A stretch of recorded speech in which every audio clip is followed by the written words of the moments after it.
employees. Damo sa classes ng empleyado. But in general, there are 4 types of employees. Una, the cynics. Unsa ni siya? Klase mayor nga empleyado. The cynic type of employee is one who is a pessimist. Kanang walay bilib sa organisasyon kaya iyang gisugdan. Kanang naa kay gisugo murag imbis na solusyon ang pangitaon problema ang ituba. Kanang wala jud siya mag-contribute kundi puro negativity. Naa kay i-provide the instruction mo ingon posible kay na dili na kaya. This type of employee dili gustong laban kay naa siya sariling priority nga dili in line sa iyang gisudlan na trabaho. Diri sa atong munisipyo, ayaw ko lang ingana ng klase na trabahante. Kay kani nga klase na empleyado, sakit ni sa ulo sa employer. Kay una, dili ni mo masaligan, kay dili ni mo masugo, kay naay sariling mundo. Ang tao nga walay bilib sa mission, vision, and goal sa iyang gisudlan na institution, may pagwa ang trabaho, may pagnaginusara na lang sa kwarto, kay di man di ay mapusta. But with proper coaching and mentoring, constructive criticism from a supervisor, kini nga klase ng empleyado mamahimo ikaduha nga klase. And that is the contributor type of employee. Sa siyang katuig na namatik ka mo sa ako kada Lunes, ang hambal ko sa inyo, regardless of the status of employment, tanan kita may dako nga kontribusyon para mapanami ang ato ng munisipyo. From the sweeper to the department head, wala sang dapat sayawan nga contribution. Ang isa nga contributor, kung ano ang imo nga ipahimo, iya nga obrahon. Ini nga klase nga empleyado, imo masaligan, basta imo lang natagan ng instruction. So, mamangkot ka mo, ano ang gusto mo, Mayor? Maging contributor lang kami. Kaya kung ano ang isugo-sugo. And I would answer, yes, but we have to qualify. Because the contributor type of employee will just wait for the instruction. Pero kung wala ganin sa instruction, hindi po mag-isip sa mga innovative idea para mapanami ang institusyon kay iya mag-isugan. A contributor type of employee may aras sa parte na ginahatag pero hindi mag-go beyond or below tungod kay okay na sa iya ang pwede na.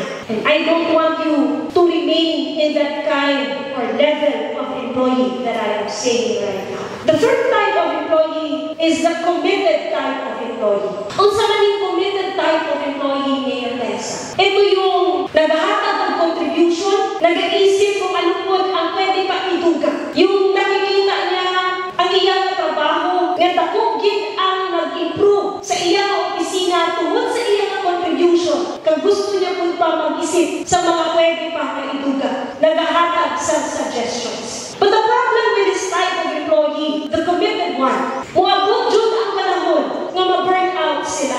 If you are the type of employee, I see that you also seek fun while working. Kay minsan, ang committed type of employee, masyado ng focus sa trabaho na nakalimutan niya that there is fun in working in a joyful environment. Nagiging overly focus, tungod kay gusto nilang improve.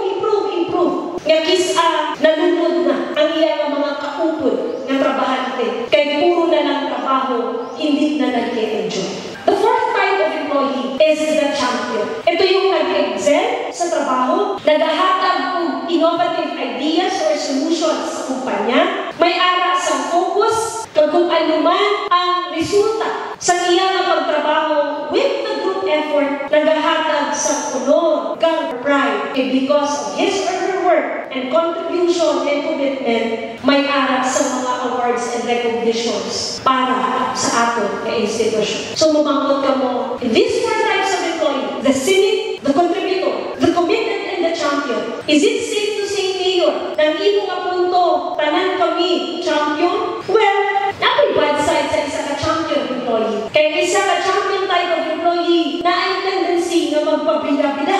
And there is one rule sa isa ka organisasyon. It's a silent principle, but we have to be very observant. If we are championing our causes, we have to know where we stand. Meaning, kung kita, champion employee, we have to understand that we cannot outshine the master. Otherwise, ang negative side sa isa ka champion employee, ma-threaten po ng organisasyon, kaya kung naman yung ilisan ang imuhang employer or ang pinakalabaw sa isa ka organisasyon. All of us are employees on our own right. Pili ka mo kita nga klase sa empleyado. Mga kaupod ko nga trabahante, mga empleyado, kabalo ako mga champion kamo sa inyo nga mga opisina. But always remember, not outshine your principals. Tabangan naton ang aton nga munisipyo, pinaagi sa paghatag sa aton nga energy, effort, saktong serbisyo nga may aras sa kalipay sa kasing-kasing.